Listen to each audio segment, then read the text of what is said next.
Hello everyone. So in the last lecture on sociology, we had discussed about sociology and globalization, and we had briefly mentioned the fact that when you write an answer of sociology or of any social issue, you can very often take reference points from things around you, including films and other things like that. If you watch some show, for example, so it's not just, it needn't always be confined to what you read in a book or a newspaper. And of course, sometimes things are easier to pick up on and to comprehend and put it across if you've watched it visual form. Plus, if it's a movie, then we all know, like, we're so quick to memorize songs without making that sort of effort. So it's quite similar for concepts as well, which have been dealt with in movies. Now, I was lucky to find a handwritten list, which my father had prepared. And in this, he mentioned a few iconic movies ranging from the very old to the very new, and mentioning alongside the themes which these films dealt with.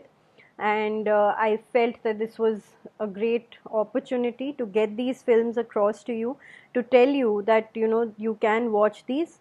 I myself am guilty of not having watched too many of these, but it's quite a treasure when you look at the list that's there, and I'm sure it will be of use to you. So, as and when you're taking a break also, and you decide to watch one of these films, it's going to help you in your exam as well, hopefully. But this, of course, doesn't mean that you only keep watching movies. This should be used as a support for the rest of your answer and preparation. So let's begin. The first film is Jagrati. Now, in this, it was basically about building of the nation after India gained independence, and especially, the role of children in it, and the kind of enthusiasm that was prevalent among children post independence. This is about that. So, you can see Jagrati. Hakikat, this is another classic film. It had Dharmendra as well. And Hakikat में 1962 Indo-China War, this is what it was based on. So that's you can watch it and see. The next film is Piasa. Now Piasa and Kagaz Ke Phool, in fact, both classics of Guru Dutt. And Guru Dutt, in many of his films, what you do see is the kind of alienation that society and individuals sometimes experience. And alienation was a concept that Marx had also written about. And the fact that alienation, well, sometimes it leads to you becoming a rebel, but sometimes it may even lead you down darker pastures in your life, from which it becomes difficult to recover. Now, just by way of background, Piasa is one film in which this character played by Guru Dutt, he plays a poet, a struggling poet, and how life pans out for him. And you understand and you realize what an artist is all about. But from the perspective of sociology, you understand about alienation, you understand about self-image and these concepts, how an individual views himself or herself. The next film, I don't know how many of you would recognize this scene, is from dhobigazameen. And as the name in fact suggests, dhobigazameen, आप गाँव के परिवेश में ये term सुनते हैं. dhobigazameen is about the sort of rural setup, how things are in villages or how things were in villages back then, and plus indebtedness. And a lot of questions, in fact, especially when you discuss the causes of farmers and their distress. This vicious circle of indebtedness is very, very important to understand. And it is said that, sometimes because formal banking channels are not available in villages, or to farmers who don't have that sort of income to support a formal loan, they end up getting trapped by money lenders. So films like this, you will really be able to understand that. The next film is Garam Haba.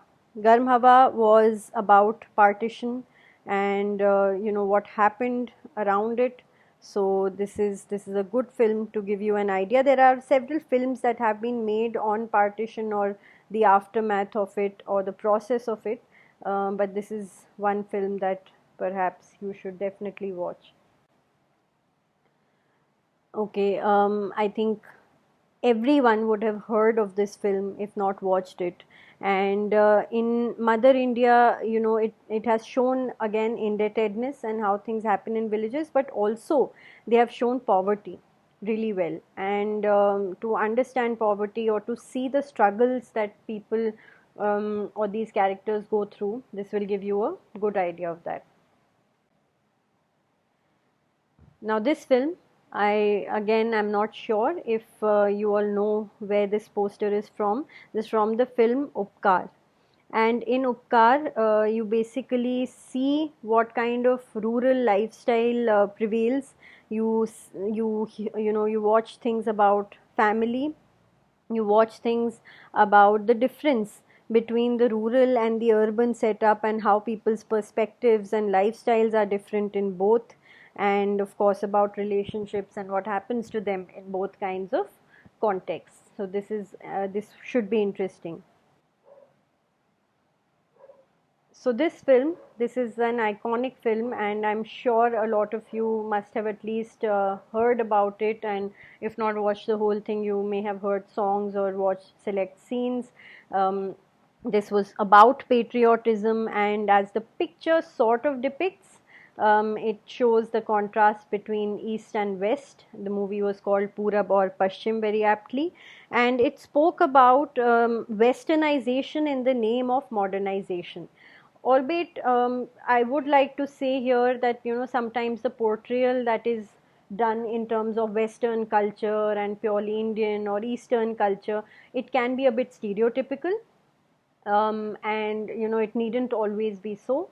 But it's just a broad overview of Westernization, modernization, and tradition. So you can watch this one. Now, I'm sure everyone knows which scene this film is from, and interestingly, you won't be looking at this colorful picture because if things had been any different, because this film was originally made in black and white, and when it released in the color version later, years later, there was a lot of hype about it, and people did again throng to watch it.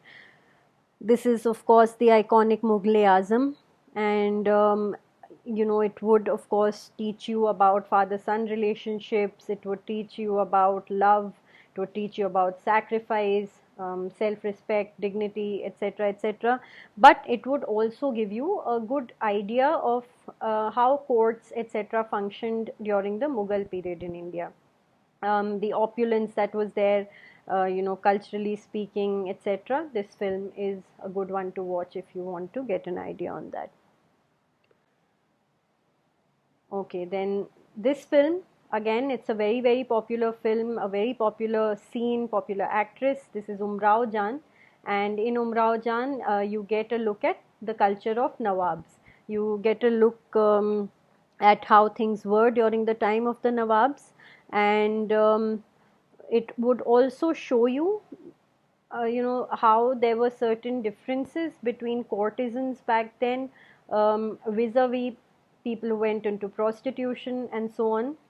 So this is a good film to watch from that perspective of exploring the culture that prevailed at that time.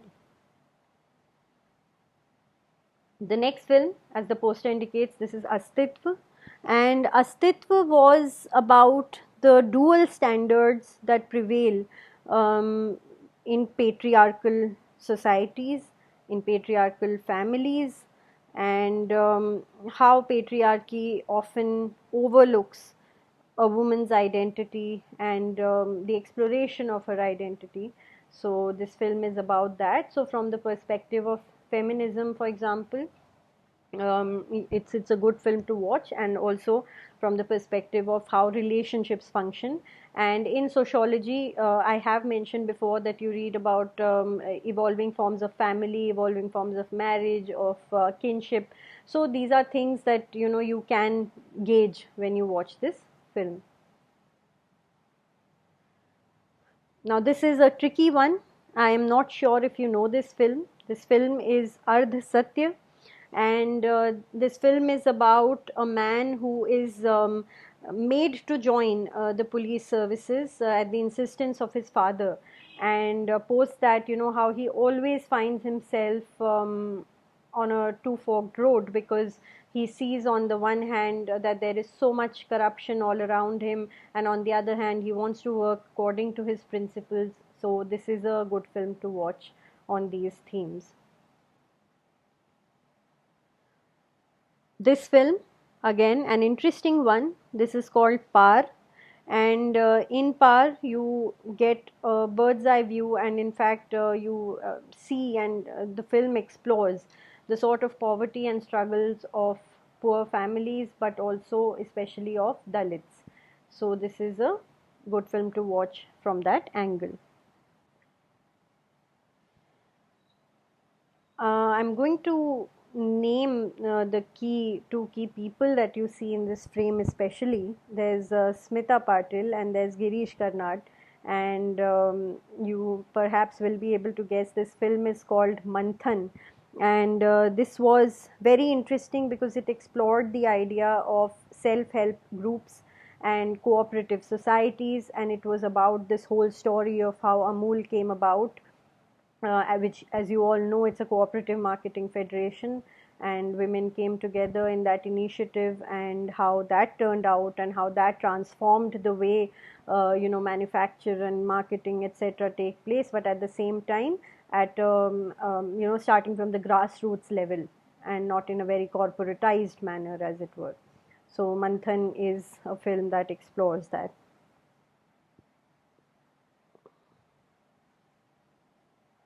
Now, Guide had some very, very iconic songs. There was this song which you all must be knowing, कांटों से खींच के ये आंचल बांध के बंधन वाली पायल, and it speaks volumes, in fact, about the struggle that the character of Wahida Rahman goes through in her troubled marriage, and how Devanand then helps realize her dream of learning to dance and becoming a dancer and so on.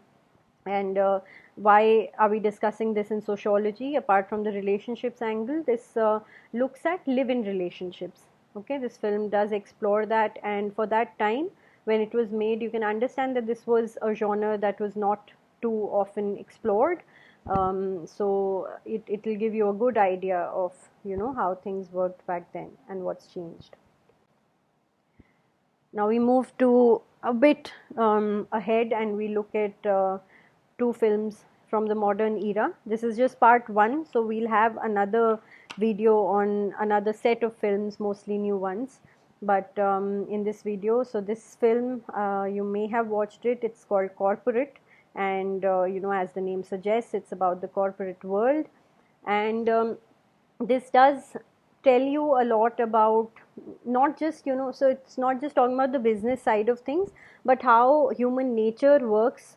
And see, this could be, it's not a stereotype exactly, it's just how you usually see things in a particular sector. So that's what an artist or a film works on. It's so this is what this film does as well. And there is, in sociology, there are terms called rationality, then there's something called zweck rational, and there's something called hyper zweck rational. And in today's world, it is said that we've all become like hyper zweck rational, where we're more concerned about what kind of use we may get out of someone or something, rather than being genuinely interested in that particular thing or person's well-being. So this film, when it explores the corporate sector, it throws light on all these issues. Last but not the least is the film Page 3. And again, I mean, these are films where the name itself would tell you a bit about the theme or the story that the film revolves around. And page 3 explores the kind of life that the very reputed, or people who are, under the social scanner always, the kind of lives they lead, and what you can decipher about it, and how things may seem really gung ho when you look at page 3, but what really goes on behind the scenes, and the kind of social and mental and other sorts of pressure that exist. So this was it for this video, and we'll have another video on this as promised, and hopefully this list is useful for you. If you have any suggestions, you think that there is a film which has dealt with a social theme or anything that's important for sociology, please feel free to mention that in the comments, and we can sort of include that in our list as well. Thank you.